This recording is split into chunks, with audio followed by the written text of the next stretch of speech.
Hello, I'm here today to show you how to change the PJ 6000 filter inside of our ionizer. All of our ionizers, the Miracle Max, the Miracle, Eden, Violet, VS70, they all use the same PJ 6000 filter. It's really easy to change, and I'm going to go over every step here, all the little tips and tricks that will help you install a new filter and ensure the new filter goes in here without getting any bacteria or contaminants on the filter. Okay. What we have here today, this is just a VS70 base. The VS70 is our under-counter machine. We have the base already taken out from under the counter here. It's got an old filter in here that I'm going to change and install a new PJ 6000 filter into it. Of course, it's much easier since I have this up on a countertop, all the water drained out of it, whereas a lot of times, if it's a countertop machine, I would always recommend disconnecting the machine, disconnecting the water going to it, and drain out as much water as you can. That's going to make the job a little cleaner, a little easier to do. So the VS70 here, how you get into the side panel is going to be the same as our countertop Miracle Max. There's just a button right up here on the side, on the top. You push that button, and that door is going to hinge over. Our Miracle Max, a silver countertop machine, the same door mechanism. Violet, the Eden machine, all have that same mechanism here. The Miracle Max machine has a side panel which actually slides up and moves out of the way, so it's actually a little easier to get to the filter housing. Once that door is open here, you can kind of view into here. I know it's kind of a pain because this door doesn't slide all the way open or come out totally, so we'll just have to kind of deal with that for now. But still, even with that door just hinged over a little bit, you still should be able to access that filter enough here to do what we need to do. So that door is open. The next thing to do is we kind of hinge that filter over, like so, and that's as far as that door and that filter housing gonna hinge over here for us. Okay. So a call that I get here in tech support a lot is people changing their filters and taking this cap and just twisting it right now. And when they do that, it puts a lot of torque, a lot of stress on the bottom part of this housing, which can break. And if that causes a leak, the only way to fix it is to send a machine back to me here to fix, which none of us want to do that.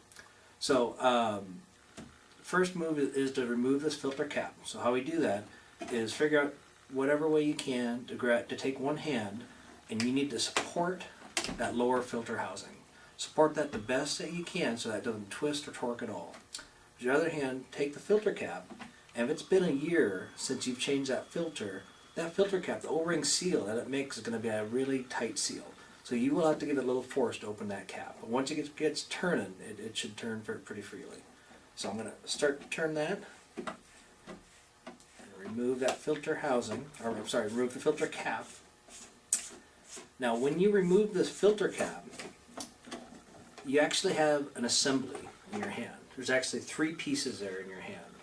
You have the filter cap, you have the filter, and then sandwiched in between here is going to be a little clear rubber disc, which is a vital little piece here.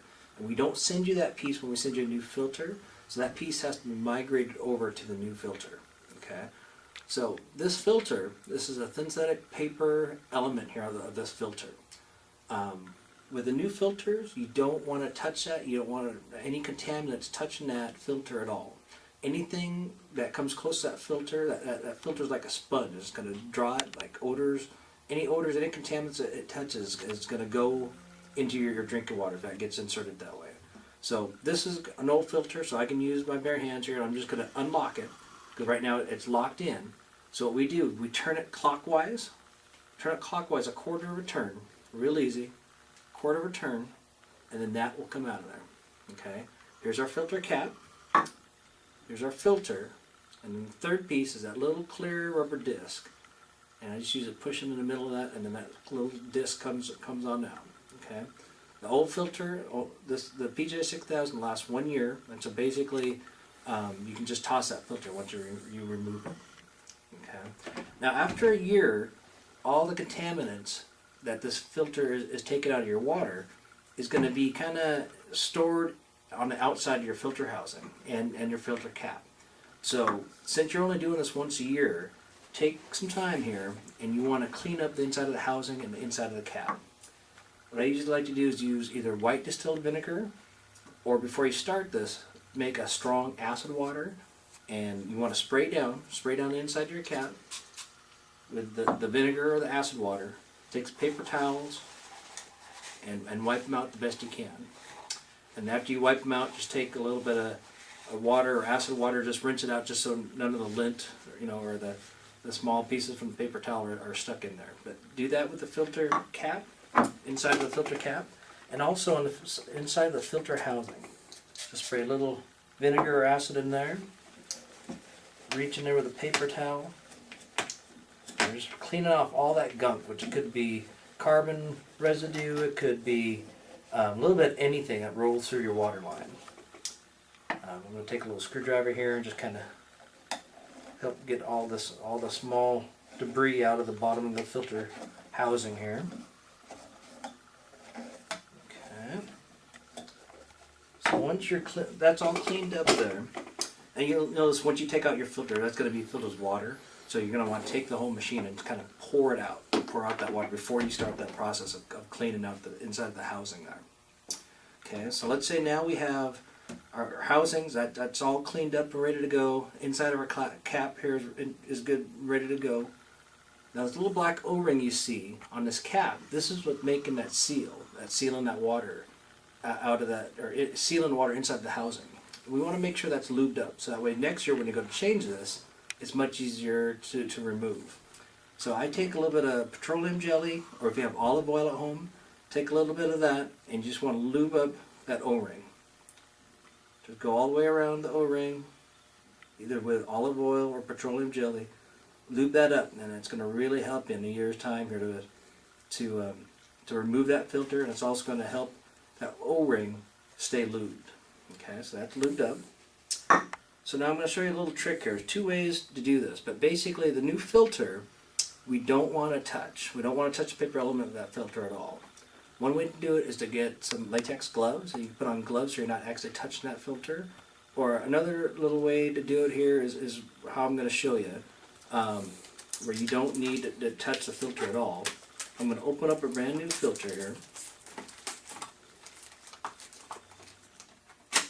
And you'll see the filter itself is also individually wrapped. Okay, so I can of course touch outside wrapping, but I'm not touching the filter. So now what I'm going to do, I'm going to take this little screwdriver, you take a pen or whatever you need to do, and just make a little hole, little puncture hole at the top of that plastic. Okay, so after you do that, you can then kind of slide that plastic down. It'll expose the top end of that filter. But again, not touching that paper element at all. Okay, you want to take your clear rubber disc. This clear rubber disc that came off the old filter, you want to migrate that over to the new filter. So that gets inserted right up on top of that hole there. That clear rubber disc helps two things here. It ensures that there's not excess pressure getting to the middle part of that cap. And two, it ensures that all water coming into the housing has to go through that filter before it actually enters the machine. Without that cap, water can actually bypass that filter and go into that hole up on top and not be as filtered. So that's a vital little piece. Okay, so we got our filter, our migrated over clear plastic, clear rubber disc, and now we have our filter cap. Okay, so we take that filter cap, we slide that filter inside of it there, and now we're going to give it a quarter of a turn. You're going to basically be turning the filter counterclockwise, a quarter of a turn, counterclockwise. So that locks it in. So now you have your whole filter assembly. You have three pieces here in your hand. And see, now you can slide out the plastic, and that way that filter is not touched at all by your hand. Once you have that assembly, you want to hold on to that filter housing, so that doesn't twist or torque, and yes, it can be kind of a pain sometimes. And then you can slide that whole assembly into the housing, and then you can screw that in. And you don't want to over tighten that cap. You just want it so it's snug. So right there, I mean right there I could have probably got another quarter of a turn out of that cap, but I don't want to do that because that's going to lock it a little bit too hard. Okay, and it's going to risk breaking off the bottom of that filter housing. So once that's done, you can let go, fold in your filter housing, and close the door. And that's the basic process on how to change your PJ 6000 filter.